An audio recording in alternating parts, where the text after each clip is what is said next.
अगला वीडियो है पाठ 28 मानव जनन तंत्र। मानव का जनन तंत्र। देखो मानव जनन तंत्र है पाठ नंबर 28।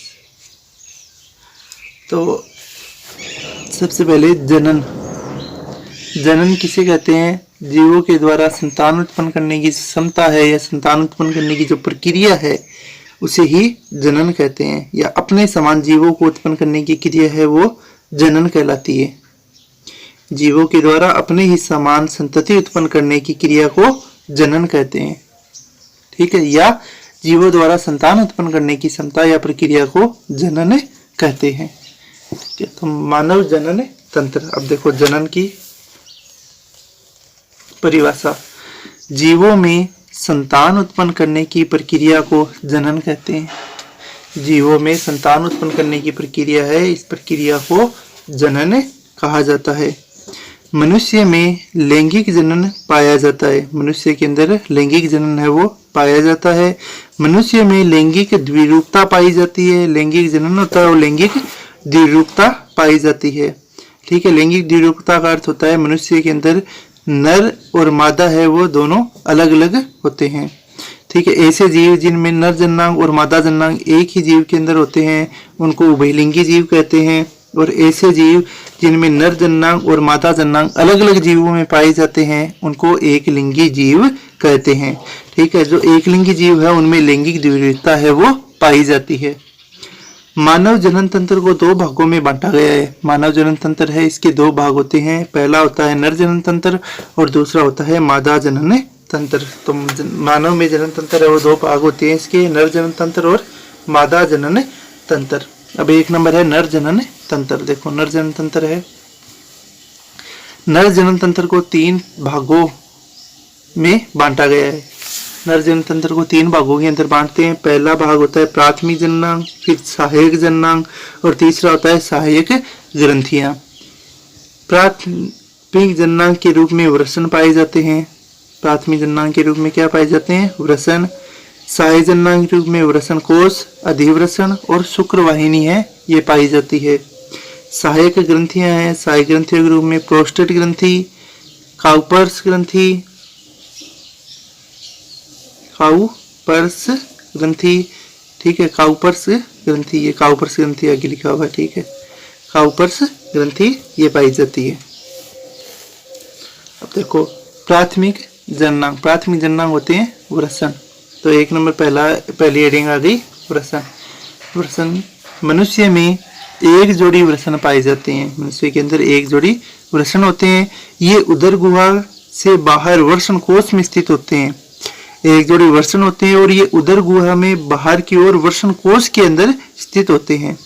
वृषण का उद्भव भ्रूण या मेजोडर्म से होता है। ये आपको बताया था कि जब भ्रूण का निर्माण होता है, परिवर्धन होता है, तो तीन जनन स्तर बनते हैं, एंडोडर्म, मेजोडर्म और एक्टोडर्म। तो इसमें मेजोडर्म के द्वारा जो वृषण है इनका उद्गम होता है।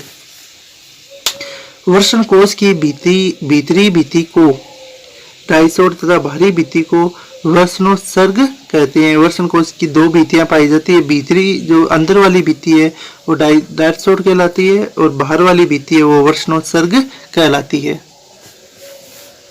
वृषण उदर गुहा से बाहर पाए जाते हैं क्योंकि उदर का ताप बाहर के ताप से 2 से 3 सेंटीग्रेड अधिक होता है, जो शुक्राणु परिपक्वन के लिए प्रतिकूल होता है। इस प्रकार का क्वेश्चन है वो पूछा जा सकता है कि क्या कारण है कि वृषण उदर गुहा से बाहर पाया जाता है। तो इसका कारण क्या होगा कि उदर गुहा का जो तापमान है वो बाहर के तापमान से अधिक होता है और शुक्राणु परिपक्वन के लिए कम तापमान की आवश्यकता होती है, इसलिए वृषण है वो उदर गुहा से बाहर पाए जाते हैं। सर्दियों में वृषण कोश का ताप कम होने लगता है, तब डायसोड व वृषण सूचक पेशियां सिकुड़ जाती है तथा वृषण कोश उदर गुहा के नजदीक आ जाता है, जिससे शरीर के ताप के कारण वृषण का ताप नियत रहता है।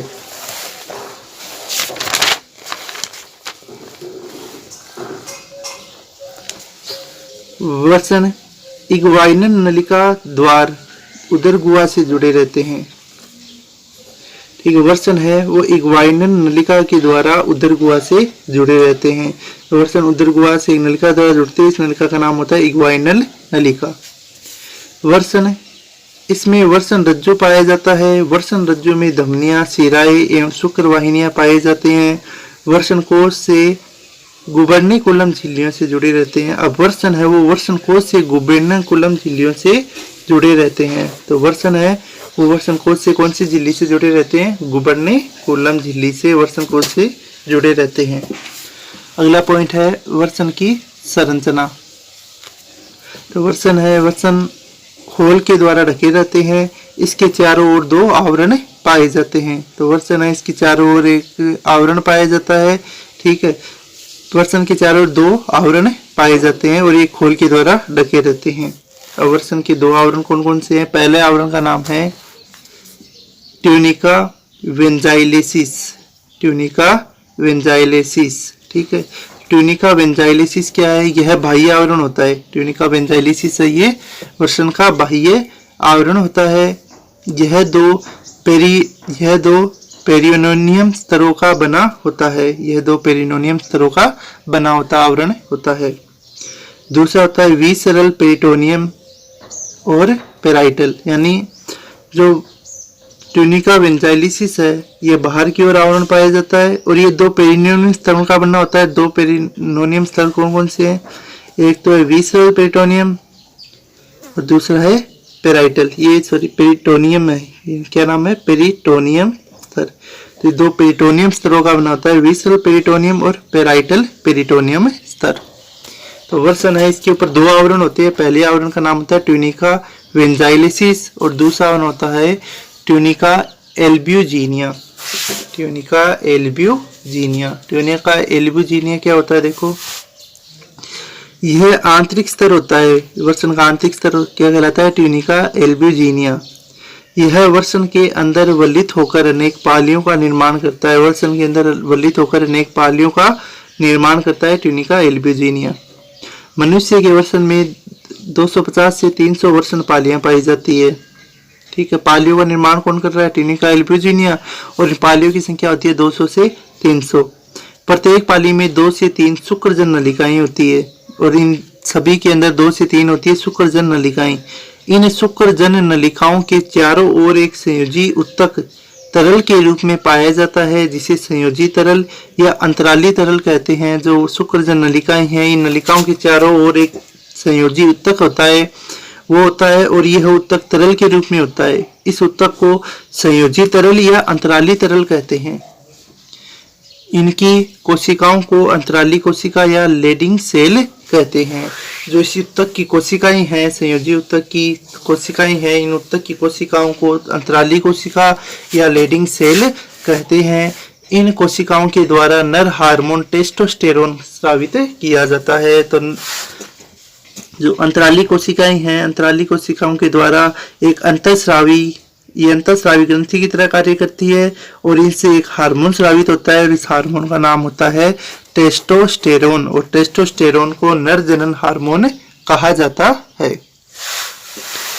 फिर है वर्षण के कार्य। यह नर में द्वितीयक लैंगिक लक्षणों का विकास करता है। वर्षण का पहला कार्य है नर के अंदर द्वितीयक लैंगिक लक्षणों का विकास करना। दूसरा, शुक्राणु जनन को प्रेरित करता है। शुक्राणु निर्माण की क्रिया को यह प्रेरित करता है। और तीसरा कार्य होता है सहायक जनन ग्रंथियों का विकास करता है। सहायक जनन ग्रंथियों का यह विकास करने का कार्य भी करता है। शुक्र जनन नलिकाएं वर्षण की संरचनात्मक व क्रियात्मक इकाई होती है। जो ट्यूनिका एल्ब्यूजिनिया स्तर है, ट्यूनिका एल्ब्यूजिनिया स्तर के अंदर हमने पढ़ा था पालियां पाई जाती है, 200 से 250 से 300 पालियां होती है और इन पालियों के अंदर शुक्रजन नलिकाएं होती है। तो जो पालियों के अंदर शुक्रजन नलिकाएं हैं, इन नलिकाओं को वर्षण की संरचनात्मक और क्रियात्मक इकाई कहते हैं।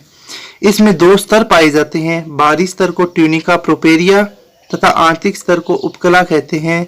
जनन उपकला में 2 प्रकार की कोशिकाएं होती है। तो जो जनन उपकला है, स्तर है, इनकी स्तर देखो, इनके अंदर 2 स्तर होते हैं, शुक्र जनन नलिकाएं हैं, इसके ऊपर 2 स्तर होते हैं। इसका बाहरी स्तर तो कहलाता है ट्यूनिका प्रोपेरिया और इसका आंतरिक स्तर कहलाता है जनन उपकला। और इसके आंतरिक स्तर है जनन उपकला, इसके अंदर 2 कोशिकाएं होती है। शुक्र जनन नलिकाओं की जनन उपकला के अंदर 2 कोशिकाएं होती है।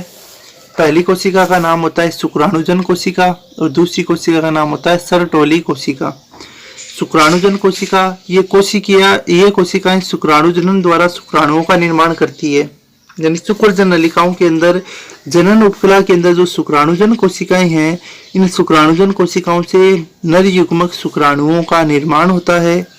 और दूसरी होती है सर्टोली कोशिका। सर्टोली कोशिका को आलंबन या सपोर्टिंग कोशिका भी कहते हैं। तो ये इस सर्टोली कोशिका की कार्य है, ये बहुत बार पेपर के अंदर पूछे जाते हैं, इंपॉर्टेंट है ये।